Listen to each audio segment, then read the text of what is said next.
বাংলাদেশ দলের একাদশে জায়গা পাওয়ার লড়াই এখন যেন আলাদা এক লড়াইয়ের মতো। মাঠে ব্যাট বল হাতে পারফরমেন্স দেখানোই যথেষ্ট নয়, জায়গা ধরে রাখতে চাই সঠিক কম্বিনেশনের সঙ্গে মানিয়ে নেওয়া।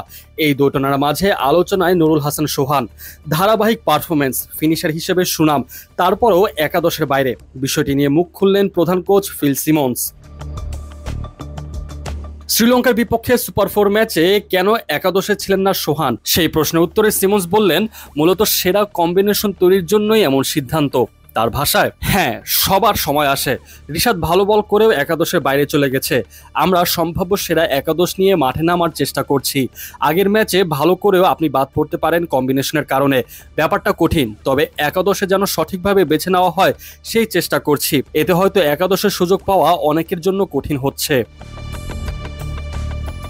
সোহানকে নিয়ে আনলাকি শব্দটা ব্যবহার করলেন খুদ কোচই। পারফরমেন্স থাকলেও জায়গা না পাওয়া আসলেই ভাগ্যহীনতার দিকেই ইঙ্গিত করছে। তবে একাদশে নিয়মিত পরিবর্তন আনার মধ্যেও ঝুঁকির কিছু দেখেন না তিনি। সিমন্সের ভাষায়, আমি ঝুঁকির কিছু দেখছি না। আমি আসার পর থেকে আমরা সেরা একাদশ বেছে নেওয়ার চেষ্টা করছি, এখন পর্যন্ত সুফল পাচ্ছি। দলের উন্নতির জায়গা নিয়েও খোলামেলা ছিলেন কোচ। জানালেন, ক্রিকেটারদের স্বাধীনতা দেওয়ার কারণেই টি-20তে সুফল পাচ্ছে দল। তিনি বলেছেন, বেশ ভালো যাত্রা। ক্যাপ্টেন কিভাবে দলকে নেতৃত্ব দিচ্ছে এটা আমারও বড় ভূমিকা ছিল। কোচরাও কৃতিত্ব পাবে। আমরা খেলোয়াড়দের স্বাধীনতা দিয়েছি, তারা যেন মাঠে নিজেদের মেলে ধরে। এটা টি-20 ক্রিকেটে খুব জরুরি। সবাই যেন নিজেদের স্কিল নিজেদের মতো করে দেখাতে পারে।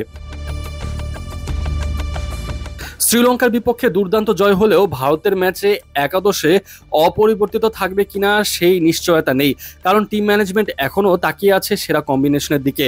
তাওহিদ হৃদয়, সাইফ হাসানের মতো তরুণদের ঝলক সেই চিন্তাকে আরও বাড়িয়ে দিয়েছে। তবে কোচের চোখে এই চিন্তা আসলে সুখের। প্রতিযোগিতা যত বাড়বে, দলের বিকল্প ভান্ডার তত সমৃদ্ধ হবে।